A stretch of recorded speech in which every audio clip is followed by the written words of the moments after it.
तो आज हम बात करेंगे ग्रुप डी का जो मतलब full process from notification to joining letter कि क्या क्या प्रक्रिया से आपको गुजरना होगा और हम क्या क्या प्रक्रिया से गुजरे थे। तो सबसे पहले तो आपका नोटिफिकेशन निकलेगा, उसमें पूरा सीट का डिटेल रहेगा। तो जब हम लोग का निकला था सब बोर्ड का अलग अलग निकला था, जैसे कि मान लीजिए आरआरबी मतलब सर जितना भी आरआरसी है आपका कोलकाता, मतलब जितना भी सब अलग अलग बोर्ड का अलग अलग निकला था। तो करीब मान लीजिए 17-18 जितना भी बोर्ड था उस समय, जितना भी बोर्ड था सबका अलग अलग निकला था। सब लोग उसको मतलब मैक्सिमम लोग सब लगभग सब बोर्ड का भर दिए थे। लेकिन हमको रेलवे ग्रुप डी वगैरह ये सब के पीछे कुछ आइडिया नहीं था। बस इतना पता था कि रेलवे का फॉर्म निकला हुआ है, बस हम जाके उसको भर दिए। बस मात्र एक ही बोर्ड भरे, साउथ ईस्टर्न रेलवे। गलती से उसका एडमिट कार्ड आ गया जिस कारण से हम एग्ज़ाम दे पाए। तो कब पता चलता है कि कौन सा पोस्ट हमको मिलने वाला है? जैसे मेरा पॉइंट्समैन मिला, तो हमको कब पता चला कि हमको पॉइंट्समैन पोस्ट मिला? तो सबसे पहले तो नोटिफिकेशन आपका आ चुका है। उसके बाद जैसे हम जो फॉर्म भरे थे उस समय का बता दें कि हम उस समय इंजीनियरिंग ही कर रहे थे, और उसके बाद उसी दौरान फॉर्म को भर दिए थे। और करीब 2 साल या 2.5 साल इंतज़ार करने के बाद 26 मई 2012 को एग्ज़ाम फाइनली हुआ। उसके पहले क्या आता है, एडमिट कार्ड। पहले एडमिट कार्ड ऑनलाइन नहीं था, सब ऑफलाइन आया करता था। तो मेरा क्या हुआ था कि एडमिट कार्ड जो है 4 या 5 दिन पहले आया था, क्योंकि हमको ये भी नहीं पता था कि हम किस बोर्ड से फॉर्म भरे थे। कुछ आइडिया नहीं था, बस इतना पता था कि एक कहीं कोई भी रेलवे में फॉर्म मेरा डाला हुआ है। हमको कोई आइडिया नहीं था कहाँ भरा हुआ है, बस इतना पता कि था कि डाला हुआ है। तो 4-5 दिन पहले मेरा एडमिट कार्ड आया। हम किसी तरह सोचे नहीं थे कि एग्ज़ाम देने जाएंगे, लेकिन किसी तरह हम एग्ज़ाम देने चले गए। ये आपका राउरकेला में, यहीं पे बगल में ही राउरकेला में एग्ज़ाम हुआ था।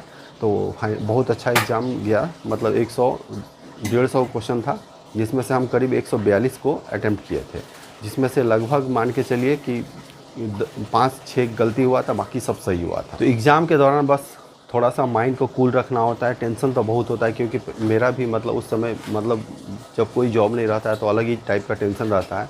तो उस समय सब ऑफलाइन था, अब ऑनलाइन हो गया। तो ऑनलाइन ऑफलाइन एग्ज़ाम में ना आपका ऑनलाइन एग्ज़ाम काफ़ी अच्छा है, क्योंकि इसमें क्या है, टेक्निकल एरर होने का चांस एकदम नहीं होता है, 0 होता है।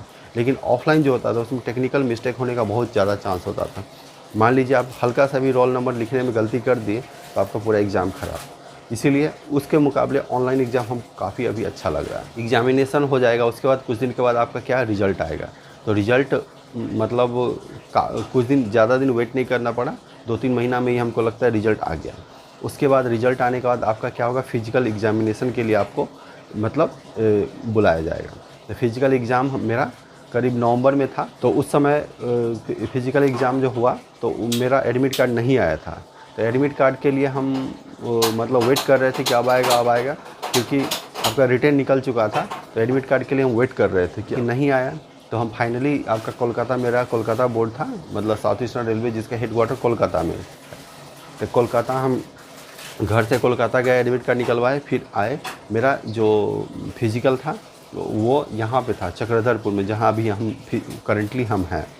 तो यहाँ पे मेरा फिजिकल हुआ।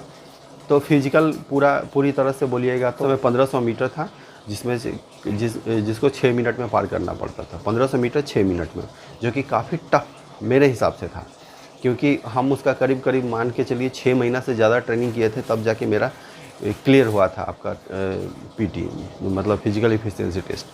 काफ़ी हमको मतलब, लेकिन हाँ तैयारी इतना ज़्यादा कर लिए थे कि अगर मान लीजिए अगर एक बार गिर भी जाएँ दौड़ते दौड़ते, तो उठ के भी हम दौड़ के पार कर सकते हैं। इतना मतलब अच्छा से तैयारी करके आए थे। भी जो है 35 केजी वेट लेके 100 मीटर चलना पड़ता है 2 मिनट में, जो कि काफ़ी कर सकते हैं। अगर थोड़ा सा भी मतलब फिजिक है तो आराम से लोग कर सकते हैं। उसके बाद 1000 मीटर 4 मिनट 15 सेकेंड में, जो कि काफ़ी मतलब काफ़ी अच्छा है। अगर थोड़ा सा भी प्रैक्टिस होगा तो आप आराम से इसको निकाल सकते हैं। तो फिजिकल अभी के लिए कोई हार्ड नहीं है। अब वेट करना होता है किस चीज़ का, कि आपका डॉक्यूमेंट वेरिफिकेशन के लिए कब बुलाया जाता है।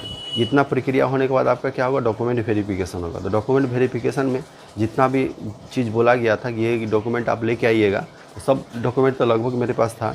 एक आपको डॉक्यूमेंट आता है जो कि आपको चरित्र प्रमाण पत्र, मतलब आपका कैरेक्टर सर्टिफिकेट, जो कि 2 स्कूल से बनवाना होता है गेजेटेड ऑफिसर से। तो हम 2 स्कूल से जाके बनवा लिए थे, तो उसको बनवाए। उसके बाद एक जाति प्रमाण पत्र जो कि 1 साल से कम अंदर का होना चाहिए, वो बनवाए। और बाकी सब कुछ तो सबके पास होता ही है। तो जितना सर्टिफिकेट बोला गया था उससे हम ज़्यादा ही लेके गए थे, कम लेके बिल्कुल मत जाइएगा। और 10-15 फ़ोटो बोला गया था तो हम 30-40 फ़ोटो लेके गए थे हर चीज़। और बोला गया था 2-2 फ़ोटोकॉपी लेके आना है तो हम 3-3 4-4 फ़ोटोकॉपी लेके गए थे। हर चीज़ हम एक्स्ट्रा लेके गए। वहाँ पे आपका डॉक्यूमेंट वेरिफिकेशन पूरी तरह हो जाएगा। उसके बाद वहीं पे आपको एक मेमो दे दिया जाएगा कि आपका मतलब आप जाइए कहाँ, मेडिकल एग्जामिनेशन के लिए। तो मेडिकल एग्जामिनेशन के लिए क्या होगा कि आपको चूज करने का मौका मिलेगा कि ये इस कौन सा जगह आप जाना चाहते हैं। तो हम कुछ आइडिया नहीं था तो हम आद्रा चूज किए थे। आद्रा डिवीज़न ही है, साउथ ईस्टर्न रेलवे का आद्रा डिविजनल हॉस्पिटल में मेरा पूरा मतलब मेडिकल हुआ।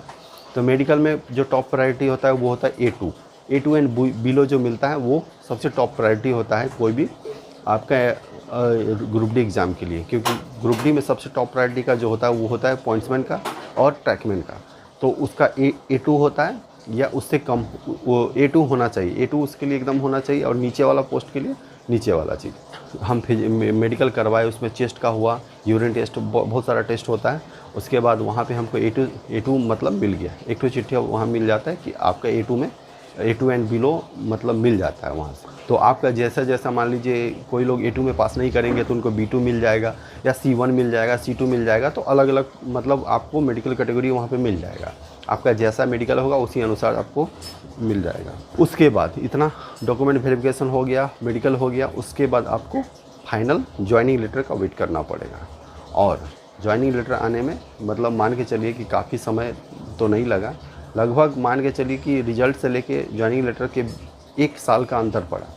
कि मेरा ज्वाइनिंग लेटर करीब जून में आ गया था, जून 2013 में, और 25 जुलाई 2013 को काफ़ी ज़्यादा भाग दौड़ के बाद हम ज्वाइन कर लिए थे। भाग दौड़ इस मामले में हुआ वो बहुत सारा चीज़ लेके जाना था जो कि नहीं पता था। जैसे कि पहला बैंक अकाउंट होना चाहिए, और दूसरा नंबर आपका पैन कार्ड होना चाहिए। तो ये दोनों मेरे पास नहीं था, तो फटाफट हम जल्दी से बनवाए और आए। जैसे ही आए हैं तो पता चला एक और कोई मेरा पेपर मिसिंग था, तो वो पेपर फिर बनवाने चले गए। फिर दोबारा आए ज्वाइनिंग करने, तो पता चला फिर यहाँ पे भी आपका क्या होगा, थोड़ा मोड़ा डॉक्यूमेंट वेरिफिकेशन वगैरह होगा, कुछ चीज़ होगा। तो उसके बाद यहाँ पे आपका काफ़ी टाइम लगेगा। जैसे आप ज्वाइनिंग करने आएंगे, ज्वाइनिंग करने आपको हमेशा डिवीज़न में आना पड़ेगा, आपको एक डिवीज़न अलॉट कर दिया जाएगा। और सबसे मेन बात हम छोड़ दिए, क्या छोड़ दिए कि आपको कब पता चलता है कि आपको कौन सा पोस्ट मिलने वाला है। तो ये पता चलेगा आपका जैसे ज्वाइनिंग लेटर आएगा, ज्वाइनिंग लेटर में ही लिखा रहेगा कि आपको ट्रैकमैन मिल रहा है, पॉइंट्समैन मिल रहा है, हेल्पर मिल रहा है, असिस्टेंट ब्रिज मिल रहा है, असिस्टेंट मतलब जो भी पोस्ट मिल रहा है आपका पता कब चलेगा, आपका ज्वाइनिंग लेटर आएगा उसमें पता चलेगा। तो पहले आपको कुछ पता नहीं चलेगा। हाँ, हम लोग को हो सकता है मे बी आपको जब डॉक्यूमेंट वेरिफिकेशन होगा उस समय आपको प्रेफरेंस चेंज करने का मौका दे दिया जाए, मे बी, मतलब ज़रूरी नहीं कि दिया जाएगा। हम लोगों को जैसे कि दिया गया था तो हम सबसे ऊपर पॉइंट्समैन को डाले थे और बाकी पोस्ट को नीचे डाले थे। तो इतना प्रक्रिया हुआ। उसके बाद ज्वाइनिंग लेटर जो आया तो उसमें पॉइंट्समैन लिखा हुआ था। तो पॉइंट्समैन बहुत लोगों से पता किया, हमको कोई आइडिया नहीं था कि पॉइंट्समैन होता क्या है। तो बाद में पता चला कि मतलब ऑपरेटिंग डिपार्टमेंट में आता है, लेकिन काफ़ी भले मान के चलिए कि आपका इंजीनियरिंग में जो ट्रैकमैन होता है उससे थोड़ा मतलब पेमेंट कम है, लेकिन पोस्ट काफ़ी अच्छा है। इसमें प्रमोशन का चांस काफ़ी अच्छा होता है, काफ़ी तेज़ी से आप आगे बढ़ सकते हैं। यहाँ पे आने के बाद जैसे कि आपको कोई एक डिवीज़न अलॉट कर दिया जाएगा कि इस डिवीज़न में जाइए और वहाँ पे जाके पॉइंट्समैन के रूप में आप ज्वाइन कीजिए और अपना कार्य को आगे बढ़ाइए, मतलब अपना काम वहाँ पे स्टार्ट करिए। तो हम आए कहाँ, चक्रधरपुर डिवीज़न में आके मतलब एक बार आए, कुछ मतलब पैन कार्ड और मतलब ये आपका क्या बोलते हैं अकाउंट्स का प्रॉब्लम आया, एक बैंक अकाउंट नहीं था उसको लेके आए। फिर दोबारा आए तो पता चला कुछ मतलब और प्रॉब्लम है, फिर चले गए। मतलब 4 या 5 बार हम आए हैं, तब जाके फाइनल मेरा ज्वाइनिंग हुआ। और ज्वाइनिंग होने के बाद जब पहला पोस्टिंग मिला था वो बहुत ही दूर मिला था। ये आपका जंगल एरिया मान के चलिए, बहुत ही पहाड़ वाड़ है, वहाँ पे मिला था। तो फाइनली वहाँ से अभी हम यहाँ आ चुके हैं, जो कि अगर ग्रुप डी में भी हो जाता है तो आप अगर उसको मतलब उसमें भी आगे बढ़ने का बहुत मौका मिलता है, बहुत चांस मिलता है, बहुत उसमें भी आप आसानी से आगे बढ़ सकते हैं। बशर्ते आपको थोड़ा सा वेट करना पड़ेगा। अगर एलडीसी के लिए है तो 3 साल वेट करना पड़ेगा, अगर जीडीसी के लिए है अगर निकलता है तो आपको तुरंत उसमें हो जाएगा। तो इसमें भी काफ़ी अच्छा स्कोप है आगे बढ़ने का। तो बस यही प्रक्रिया था पूरा कि ग्रुप डी में फ्रॉम नोटिफिकेशन टू ज्वाइनिंग। तो काफ़ी अच्छा मतलब मान के चलिए उस समय का सफ़र था। लेकिन अभी क्या है कि नोटिफिकेशन तो निकल गया, लेकिन आपका एग्ज़ाम डेट नहीं निकल रहा है। एग्ज़ाम डेट बहुत जल्दी आ जाए, मेरे हिसाब से आ जाना चाहिए। तो बस आज के वीडियो में इतना ही रखते हैं, मिलते हैं अगली वीडियो में। Thank you, keep watching.